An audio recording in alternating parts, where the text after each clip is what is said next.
everyone, it's Eleanor from Art with Eleanor, and today I'm going to be showing you how to paint a tiger using watercolour paints. But before we get into the video, if you could like and subscribe, I'd really appreciate it. To start this painting, I began with a basic sketch of the outline of the tiger. For me, this is the most important step in creating a successful watercolour painting, as your sketch is your base. So if the proportions aren't quite right, this can throw the whole painting off. One tip I have for you when you are doing a sketch that will be covered by watercolour paints is to make sure you do a very light sketch. This is because watercolours aren't very opaque, so they can't cover dark pencil lines. I also just wanted to say, before we get started in the painting process, that I'm trying a new setup in this tutorial, as I've just moved back to my uni room. So if you guys could let me know what you think of it in comparison to my other videos in the comments below, I'd really appreciate it. So, to start the painting process, I wanted to block out where the black fur of the tiger would go.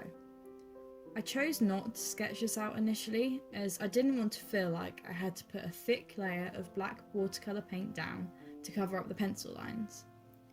As you can see, I started off using a fairly diluted layer of black watercolour paint, as I knew I would want to mix a bit of orange paint into it later on in the painting process. When using watercolour paints, it is a good idea to bear in mind that you can't lighten any areas very easily once the paint has dried. This is why most artists who work with watercolours work in layers, so they don't lose areas of highlights. After I'd done adding my first layer of black paint, I went in with an orange watercolour paint and began filling in the rest of the fur on the tiger. From the reference photo I was using, I could see some areas of the fur were darker than others. In these areas, I mixed a very small amount of black paint into the orange, as I did not have a darker orange in my watercolour palette.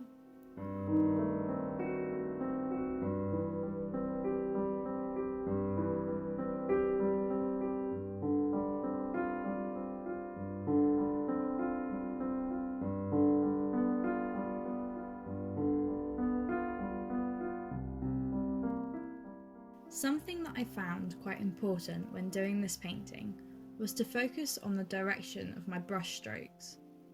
This is because each stroke acts as a piece of fur, so this is really important for creating texture in this watercolour.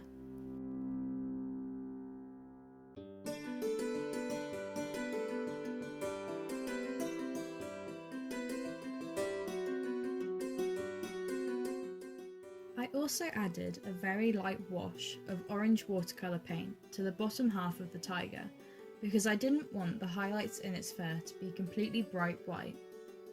This helped me to vary the tones in the fur to give it the right texture.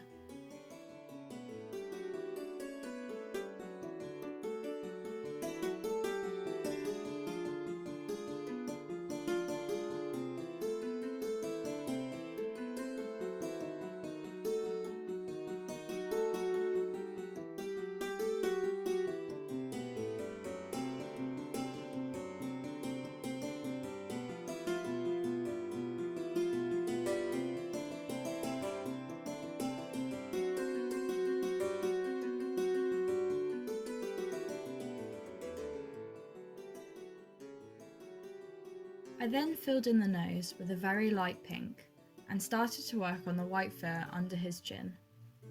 To add texture to this section, I used a very light grey and added in some small brush strokes to start to make up the fur, being careful not to overdo it. I think the most enjoyable part of this painting process for me was adding in the tiny details of the whiskers and fur around the outside of his body. If you're following along with this tutorial, then do let me know in the comments below what your favourite part is. The next step was to fill in the eye colour with a light green paint. When doing this, make sure to leave a bit of the white paper showing through for the small highlight in the eye. After this, I covered up the tiger and began to add spots of black paint by flicking the paint off the end of the paintbrush with my finger. When I was satisfied with how the background was looking, I uncovered the tiger to make sure the spots went right up to the edge of his fur. I was making this painting into a birthday card for one of my housemates at uni, so I added in some lettering to the top of the card with a pencil first, and then I went over it using my Faber-Castell medium fine liner. Thank you guys so much for watching this video. I really hope you enjoyed this tutorial and found it helpful. Be sure to give this video a like if you did enjoy it, and subscribe for more art content like this.